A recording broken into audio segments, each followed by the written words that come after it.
ఇలాంటి సంఘటన జరిగినప్పుడు అడ్మినిస్ట్రేషన్ కూడా చాలా అప్రమత్తంగా ఉండాలి. ఇంకా మానిటరింగ్ మెకానిజమ్స్ కూడా పర్ఫెక్ట్గా ఉండాలి. నాకు అందులో కొన్ని లూప్ హోల్స్ కానీ లీకేజెస్ కానీ కనపడొస్తున్నాయి. అందుకే అక్కడ ఉండే ఆఫీసర్ ఎవరైతే ఉన్నారో డిఎస్పీ రమణ కుమార్ అయితే బాధ్యత లేకుండా పనిచేశారు. అదే మరిగా అరుణాథ్ రెడ్డి డైరెక్టర్ గోశాల, ఒకరు పోలీస్, ఒకరు అడ్మినిస్ట్రేషన్ పెడితే ఇద్దరు జరిగే అది జరగకుండా కాపాడవలసిన బాధ్యత వీళ్ళపైన ఉంది. జవాబుదారీతనంతో ఉండాలి, పనిచేయాలి. ఇద్దరు పనిచేయలేదు, ఇద్దరిని సస్పెండ్ చేస్తున్నాం.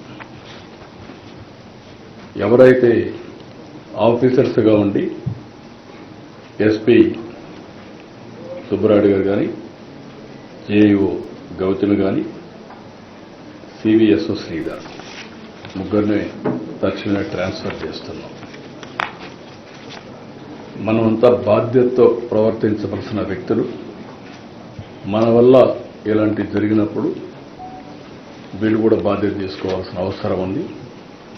అది కూడా వాళ్ళకి ఇది చేస్తాం. ఇది అయిన తర్వాత ఒక జ్యుడిషియల్ ఎంక్వైరీ కూడా వేస్తున్నాం.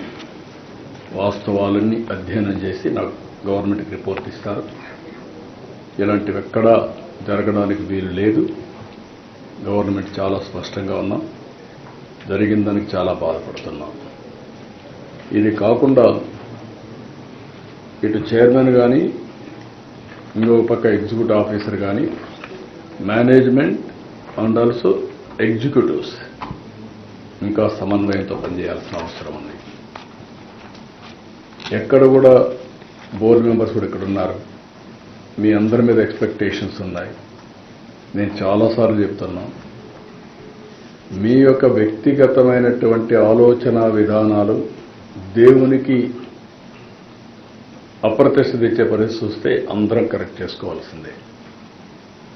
ఓసారి దేవుని మీద భక్తి ఉంటుంది, మనం చేసే పనులు మాత్రం ఓసారి ఉత్సాహంతో కాదనలేక కొన్ని చేసే పరిస్థితి వస్తుంది. అలాంటి చేయకుండా దేవుని పవిత్రతకు దెబ్బ లేకుండా చేసే బాధ్యత మీ అందరిపైన ఉంది.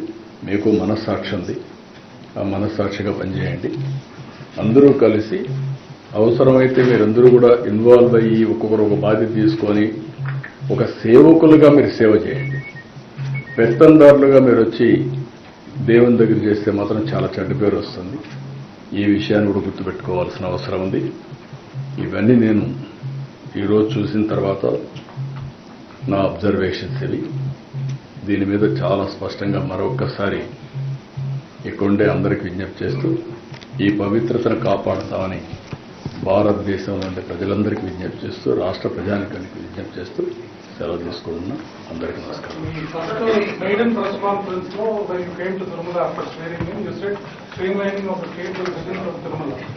But unfortunately, 7 months into the new government, lots of previous government systems are being continued, which has what led to the tragedy yesterday. And our observation could have been, will the state government consistently follow up or what reforms are being brought to the ticket? Because that is what is your dream, sir. Once again, you have reiterated that. No, నేను ఎవరిని blame చేయడం కాదు. 45 సంవత్సరాలుగా నేను రాజకీయాల్లో ఉన్నాను. తెలుగుదేశం పార్టీని అధికారంలో 23 సంవత్సరాలు ఉన్నాను. సమైక్య ఆంధ్రప్రదేశ్లో కానీ ఇప్పుడు మళ్ళా నేను సీఎంగా ఉన్నాను, లేకపోతే అపోజిషన్ లీడర్గానే ఉన్నాను. ఎప్పుడు కూడా ఇలాంటి సంప్రదాయం రాలేదు. నేను కూడా మిస్ అయ్యాను. తిరుపతిలో టోకన్స్ ఇస్తున్నారు అనేది నాకు తెలియదు. అంటే విన్నాం కానీ మర్చిపోయాం. ఇంకా నాకుండే ప్రీ ఆక్యుపేషన్ నా వర్క్లు అన్నిట్లో. ఈరోజు తిరుపతిలో టోకన్స్ ఇచ్చి అక్కడ సరి అయినటువంటి సెక్యూరిటీ మన వాళ్ళు పెట్టారు, కానీ ఇంకా ఎక్కువ ప్రికాషన్స్ తీసుకోవాల్సింది. అందరూ బాధపడేది ఏంటంటే, మేము వెంకటేశ్వర స్వామి దగ్గరికి వచ్చాం, తిరుమల పైన ఉండే తృప్తి తిరుపతిలో ఉంటే మాకు రాదు అనేది ప్రగాఢమైన ఇది. కొన్ని సమస్యలు అప్పుడు చేసినట్టన్నీ కూడా ఇంకా వెంటాడుతున్నాయి. ఇప్పుడు ఉదాహరణ 10 రోజులు 10 రోజులు ఇప్పుడు తీసుకున్న నిర్ణయం కాదు, అప్పట్లో తీసుకున్న నిర్ణయం. నేను వెంకటేశ్వర స్వామికి ఏకాదశి రోజున ఒకరోజే మనకు దేవుని దగ్గరికి పోయేవాళ్ళం. అది కొంచెం స్పిల్ ఓవర్ అయితే ఇంకొక హాఫ్ డే వచ్చేది. ఆ రోజు పోతే మనం స్వర్గానికి పోతామని నమ్మకం ఉండేది. ఇప్పుడు 10 days అంటే కన్వీనియంట్ ప్రకారం వెంకటేశ్వర స్వామి ఇది చేయడం కరెక్ట్ కాదు. అది ఆగమ పండితులు ఏం చెప్పారో నాకు తెలియదు. ఇంకా ఎక్కడన్నా రాష్ట్రాల్లో జరుగుంటే అది వేరే విషయం. కానీ వెంకటేశ్వర స్వామి వరకు ఇది యూనిక్ టెంపుల్. ఏ టెంపుల్ దీనికి కంపారిజన్ లేదు. 4 రోజులుగా 100 మీటింగులు పైగా పెట్టుంటారు సార్. ఇది 10 రోజులు మీ దృష్టికి రాకుండానే జరిగిందంటారు. ఏది ఇక్కడ రెవెన్యూ మీటింగులు అవన్నీ నేను ఏంటంటే నేను వాళ్ళకి ఫ్రీడమ్ ఇచ్చాను, చేసేంత వరకు ఫ్రీడమ్. నేను అన్నిటికీ ఇంటర్ఫేర్ కాను. ప్రతి ఒక్కటి మాకు ఇన్ఫార్మ్ చేస్తూ ఉంటారు సవ్యంగా. ఇప్పుడు ఇక్కడ జరిగింది ఏంటి, పాత సాంప్రదాయాన్ని కంటిన్యూ చేశారు. నెంబర్ 1, అది చేయాలనా లేదా అనేది నేను ప్రక్షాళన చేయాలని ఈవోకి చెప్పి పంపించాను. ఈవోని ఆ రోజు కూడా ఆదేశించాను. టోటల్గా సిస్టమ్స్ అన్ని స్ట్రీమ్ లైన్ చేసి ప్రజలకు హిందూ మనోభావాలకి ఆమోదయోగ్యంగా ఉండే పనులు చేయమని పంపించాను. కొన్ని పనులు చేశారు, ఇలాంటి పనులు వచ్చాయి. ఇప్పుడు ఇది జరిగింది ఒక సంఘటన.